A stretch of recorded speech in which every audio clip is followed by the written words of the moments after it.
السلام عليكم. اهلا بيكم في فيديو جديد من الرجل النرجسي. انت متحامله على الرجاله على فكره، تتكلمي على الرجل بس وكأن مفيش ستات نرجسيين خالص. انا ما قلتش كده. الرجل النرجسي غالبا هو نتاج ام نرجسيه او ام ربة نرجسي صغير لغايه ما بقى رجل نرجسي، زوج نرجسي، مدير نرجسي، اخ نرجسي. فهو نتاج تربيه ام. امال انت بتتكلمي ليه على الرجل النرجسي؟ خلينا اقول هي مش المقصود بيها الرجل بمعنى الراجل بس، هي مقصود بيها النرجسي بشكل عام. وخلينا نقول ان اللي ظاهر في المجتمع اكتر هم الرجاله النرجسيين، عشان كده احنا بنتكلم على الرجل النرجسي. وان الست لما بتكون نرجسيه بيبقى سيطرتها واثرها مختلف عن الرجل لما بيكون نرجسي. ولان الماجوريتي من اللي بيتفرجوا عليا غالبا ستات، فهم بيهتموا ان احنا نتكلم عن الرجاله. طبعا انا عندي متابعين رجال، اهلا وسهلا بيهم، لكن خلينا نقول من الاحصائيات بتاعه اليوتيوب الماجوريتي اللي بيتفرجوا ستات، فانا عشان كده موجهه لهم الكلام بشكل عام. وان الكلام لما نيجي نتكلم عن الراجل هنطبقه على الراجل والست زي ما هو، فمش فارقه قوي الراجل من الست النرجسيين. فدي اجابه اول سؤال. طيب اجابه تاني سؤال، هل النرجسي دايما شرير؟ يعني هو قصده انه يكون نرجسي؟ الحقيقه لا. في نرجسيين مش بيبقوا قصدهم الاذى او قصده انه يكون نرجسي، بيبقى نرجسي صغير كده، نرجسي يعني ايه، مش في دماغه. لكن لما بيرتبط بواحده ضعيفه بتغذي وقوده النرجسي، بتبتدي نرجسيته تكبر وتزيد وتتوغل، ويحس بلذة زي لذة الشهوة والمتعة كده، فيتلذذها جدا، فتعجبه جدا، فيستمر فيها جدا، فيحس ان هو ده طريقه، هو ده اللي عايزه، هو ده اللي ما كانش فاهم هو محتاج ايه في الدنيا لغاية ما لقاه. فايوه في نرجسيين اشرار مؤذيين قاصدين الاذى، وفي نرجسيين لا، مش قصدهم ان هم يكونوا مؤذيين خالص، وان بتطلع منهم حاجات غصب عنهم. بس مش معنى كده ان هم مش بيأذوا، هم بيأذوا جدا، بس في فرق ان انا اذي بتكتيك وتدبير وعن عمد، واذي وانا مش قصدي. لكن رد فعل حضرتك وتعاملك انت معاه هو اللي بيكبر النرجسي الصغير اللي جواه ويخليه نرجسي كبير يتوغل. عشان كده هتلاقيه في بداية الجواز مختلف عن بعد 10 سنين جواز. ليه؟ لان انت اللي بتغذي جواه ده وبتخليه يكبر. وللأسف انت بعد 10 سنين جواز بتبقي مختلفة عن أول الجواز. فأول الجواز بتبقي خانعة، ساكتة، راضية، خايفة، فبتغذي النرجسية اللي جواه لغاية ما بتوصلي لمرحلة ان انت خلاص مش قادرة، فتبتدي ان انت تصوري، تبتدي ان انت تقولي لا، تبتدي ان انت تعترضي. فيبقى مستغرب هو ايه اللي حصل، انت ما كنتيش كده. وبعد ما كنت مغذيه نرجسيته اللي جواه تبتدي تحس ان هو الوقود اللي بياخده منك بيقل، فيبتدي يقول ان انت اتغيرتي. انتوا الاثنين اتغيرتوا، بس انت كنت لتحت خالص وفجاه بتصوري، وهو كانت نرجسيته قليله او حتى نرجسيته كتيره، وفجاه بيحس ان الوقود زي ما قلت لك اللي بياخده منك بينهار، فبيبقى مستغرب انت اتغيرتي ليه. نفس الكلام لما بيحصل مع الصمت العقابي الكتير، الست بتبقى منهارة وهتموت ومش عارفة ايه، وحاسة ان حياتها كلها خلصت لان هو عامل لها صمت عقابي. سنة ورا سنة ورا سنة تبتدي تحس ان هو اضرب دماغك في اقرب حيط. هتخاصمني شهر، شهرين، 3 وهترجع تاني. خلاص انا في الشهرين دول هعيش حياتي وهكبر دماغي، وتولع انت والبيت لغايه ما نرجع تاني نتصالح. فيبقى هو هيموت ويتجنن، ايه اللي حصل لها؟ دي كانت بتنهار وتقطع شرايينها لما بكون مخاصمها. وده اللي دايما بقوله للرجاله، ما توصلش الست لمرحله ان هي تقول لك اضرب دماغك في اقرب حيط، ان انت بتبقاش فارق معاها، ان هي بعد ما كانت بتنهار عشانك ترجع تقول هي مش انت ما بقتش فارق معاها. ما توصلش الست للمرحله دي، لان انت اول واحد هتخسر، غير ان البيت فعلا بينهار ويتهد. فما توصلش الست للمرحله دهيت. فنرجع تاني لكلامنا عن الرجل النرجسي. فزي ما قلنا في بداية سؤالنا ان ايوه بيبقى فيه نرجسي طيب، وفي نرجسي مش قصده، في نرجسي قصده ومخطط ومدبر لكل اللي بيعمله، بس الموضوع كله بيختلف او بيعتمد على حضرتك. طيب نتنقل لنقطة كمان. هل انا لازم ابقى شريرة وقاسية واقول على كل حاجة لأ واقلب الدنيا واكسر دماغه، ولا لازم اكون خنعة وبطيع وصوتي واطي وما بقولش لأ وبعدي الليلة وبكبر دماغي وعايزة الحياة تمشي ويا بنت عيشي؟ احنا ليه يا جماعة عندنا الابيض الاسود؟ يعني ليه ما عندناش الوسطية في كل حاجة؟ ليه ما عندناش العقل؟ ليه ما عندناش فقه ترتيب الأولويات؟ فقه ترتيب الأولويات ده أساسي في ديننا، إن كل حاجة وكل مرحلة ليها أولوية، كل موقف ليه تصرف، كل موقف محتاج إن أنا أكون على قد الموقف ده، لا أزيد منه ولا أقل منه. ليه ما بصش على الرسول عليه الصلاة والسلام وأشوف إزاي كان حازم في أوقات كتيرة وكان هين لين سهل في أوقات تانية؟ كان مع زوجاته المحب العطوف وكان شديد وحازم معاهم في أوقات تانية. ليه أنا لازم أكون لإلا مستسلمة قوي، لإلا شدة قوي وجافة قوي؟ وده اللي بقى حاصل في بيوتنا. الستات بقت رجالة، الرجالة بقت كانها متجوزين ناس صحابهم، وأنا مع الرجالة جدا جدا في الحتة ده، هي مش مع الستات. أنا بتجيلي استشارات، وبالمناسبة أنا هسيب لكم رقم الاستشارات فوق للي حابب يتواصل معايا في استشارة. أنا بتجيلي استشارات لما باجي أسمع الستات بحس إن أنا قاعدة مع عم أحمد. أنتي ست مهما كان شكلك، حلوة وحشة طويلة قصيرة تخينة رفيعة سمرة بيضة، مش مهم شكلك ايه، الشكل الخارجي ده كله بيتساوى، المهم جوه شكله عامل ازاي، الأنثى اللي جواكي شكلها عامل ازاي، اللمسة اللي جواكي، الحنية اللي جواكي، التعاطف اللي جواكي، أثرك الأنثوي عليه كراجل شكلك عامل ازاي.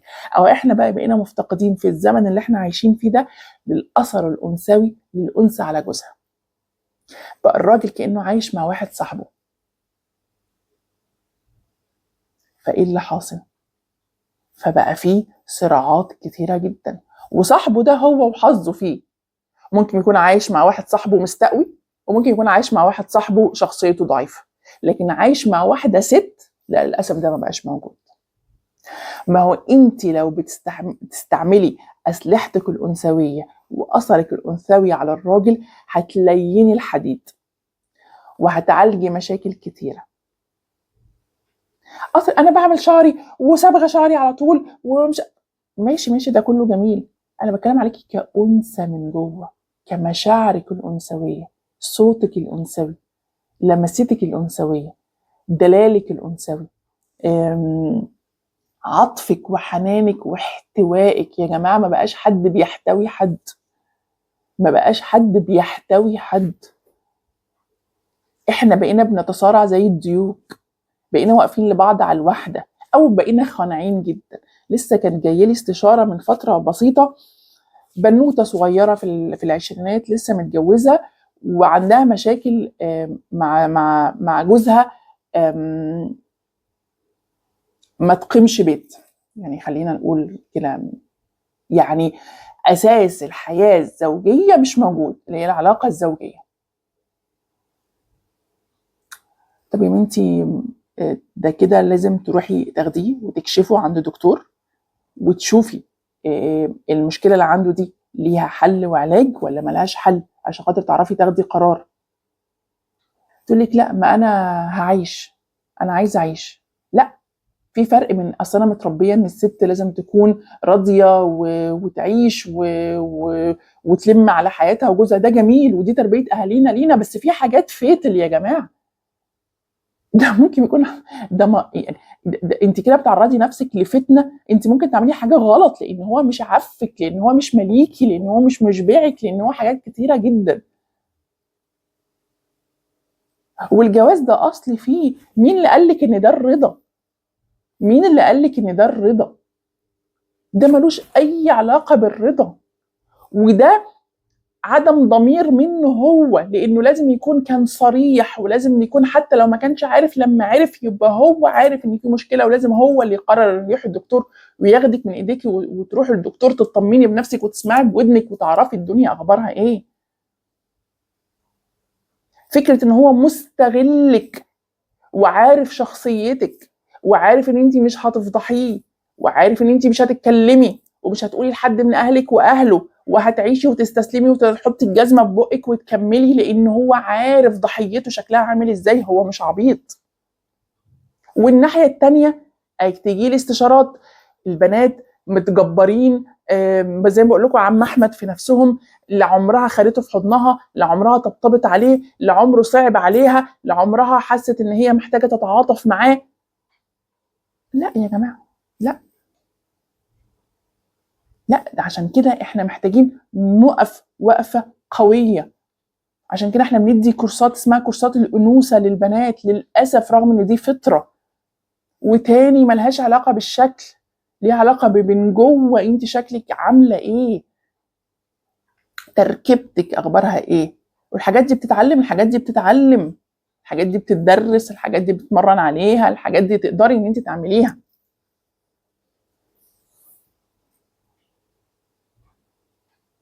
فالنرجسي بيلاقي دايما واحده خنعه راضيه ساكته سايباه يسستمها زي ما هو عايز، وده ما ينفعش. لازم اعرف امتى اقول لا. والناحيه التانيه ما بقولكيش اقلبي الدنيا وخليكي كده، لا، بقولك كوني يعني وسطيه، كوني على قد الموقف، اعرفي امتى تقولي لا وامتى تعدي الليله وتوطي عشان خاطر الحياه تمشي، امتى تقفي معاه في ظهره، وامتى تقولي له لا اللي انت بتعمله ده غلط انا مش موافقه عليه. لما يقول لك اهلك ابوكي امك اخواتك عملوا، ما تسمحيش، خط احمر، اهلي خط احمر، ما تكسرش بيني وبين اهلي، ما تشككنيش في اهلي، ما تحسنيش ان اهلي ممكن يأذوني. لما يقول لك كل حاجه صحابك صحابك صحابك، ممكن يكون عندك كونسيرن على واحده، عندك خايف من اتيتيود واحده، انا معاك نبهني، لكن ان كل صحابي عندي معاهم مشكله عشان انت عايز تقطعني من الناس كلها وتخليني معاك، لا، يبقى في حاجه غلط.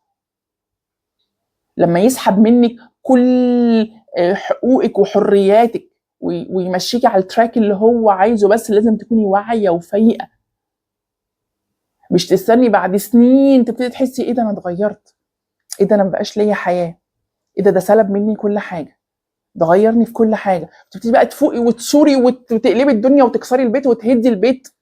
لا، يبقى الغلط من عندك انت. هو اذاكي لكن الغلط من عندك انت. انت اللي اديتيله الوقود النرجسي اللي خلاه يتجبر ويعلى، وابتديتي توطي توطي توطي توطي وتخليه يدوس عليكي اكتر. ما قلتيش لا، وجايه تقولي لا في الوقت الغلط، يعني حتى لما قلتي لا بتقوليها في الوقت الغلط.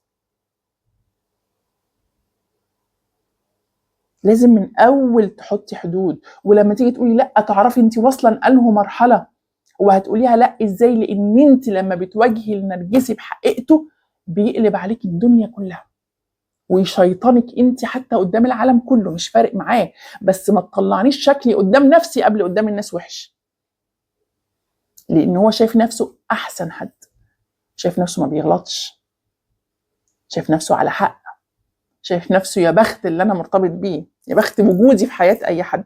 ده حقيقي يا جماعه، هم شايفين نفسهم يا بخت وجودهم في حياه اي حد، وان هم عاملين اللي عليهم كله، وان هم يعني وجودهم ده نعمه.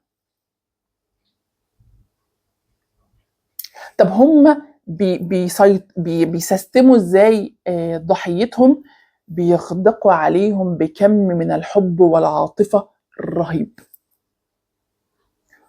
وعارفين الضحيه اللي قدامهم، واحده خارجه من بيت جعانه حب فعارف كويس قوي ان ده هيجيبها، واحده خارجه من بيت شبعانه حب بس هي متربيه على الجواز والبيت وان حياتك في جوزك ومش عارفه ايه، فبتبقى متطلعه كده لان هي ازاي تعمل امتى اسره وبيت بقى وحياتها وجوزها اللي بتحبه من قبل ما تشوفه، فيبتدي يستغل ده. هو عارف اللي قدامه كويس جدا، عارف مفاتيحه، عارف يتعامل معاه. عشان كده بقول للاهالي خليكم مع ولادكم في اول الخطوبه، اسمعي منها، وجهيها. لما يحصل موقف هايلايت عليها كده، قول لهم خلي بالك الموقف ده هو المفروض ما يعديش بسهوله. علموا بناتكم امتى يقولوا لا، وازاي يقولوا لا، وان من حقهم يقولوا لا، وعلموهم الحب والحنان والتعاطف والحنيه والاحتواء والرضا. علموهم الاثنين.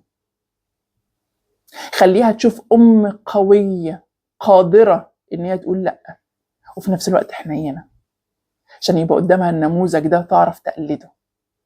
طب انا لو مش قادره ابقى النموذج ده، اتكلمي معاها ان انت مش قادره، وان انت تتمني ان هي ما تبقاش نسخه منك. اطلع شكلي وحش قدامها، من شكلك كده كده وحش قدامها. هي شايفاكي وفاهمه كويس جدا. احنا اولادنا يا جماعه مش عبط من هم صغيرين، ما هماش عبط. قولي لها انا للاسف ما عرفتش اكون النموذج اللي انا احب ان انا اعيش عليه، واللي انا احب تشوفوني عليه، لاسباب كتيره جدا انا مش هقدر اكلمك عليها. بس خليني اقول لك ان انا غلطانه، وان انا نفسي ان انت ما تبقيش زيي، وان انا في اوقات كتيره قوي كنت محتاجه اقول لا، وان انا مفتقده العاطفه، مفتقده اديها ومفتقده اخدها، وان يا حبيبتي الجواز مش كده. ولما تيجي تتخطب قولي لها خلي بالك انت في الموقف ده هو ما كنتيش حازمه بالشكل الكافي، في الموقف ده كنت قاسيه قوي، انت ما احتويتيهوش في الموقف ده، ما راعيتيش ظروفه في الموقف ده، هو ما احترمكيش في الموقف ده، وما احترمش اهلك في الموقف ده. خلي بالك يا بنتي، لانه لما ما يحترمكيش وما يحترمش اهلك من في الخطوبه، هيديكي بالجزمه انت واهلك بعد الجواز. حبيبتي ما تسمحيش لحد ان يقول لك اهلك عملوا فيكي، امك عملت فيكي، ابوكي مش عارفه ايه، ما تخرجيش مع ابوكي تاني، ما تخرجيش مع امك تاني، اخوكي ده مش عارفه ايه، ما يتدخلش في حياتنا. لا، ايوه، احنا علينا دور، هم امانه في رقبتنا، هنسال عنها، هنسال عنها. مش بس في التربيه، في الصلاه والصوم والمذاكره لا لا لا، في التكوين الشخصي ليهم، في تجهيزهم لحياتهم المستقبليه. هم امانه في رقبتنا.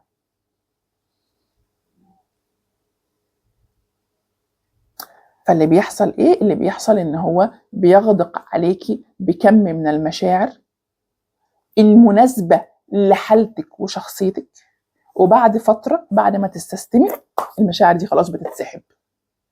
اسالوا كده اي حد مرتبط بنرجسي بعد سنين، هيقولوا لك ان ده الكتالوج اللي هم مشيوا عليه. دلوقتي بقى مفيش مشاعر، لا مفيش مشاعر، هو ما يقدرش يفضل يدي المشاعر دي كلها لان هو بيحب نفسه. انتي ما يقدرش ياخد من حظ نفسه ويديكي، هو كان جاي على نفسه قوي عشان خاطر يقدر يديكي كل المشاعر دهيت، عشان خاطر هو عارف هو بيعمل ايه، حتى لو كان نرجسي عبيط زي ما بنقول.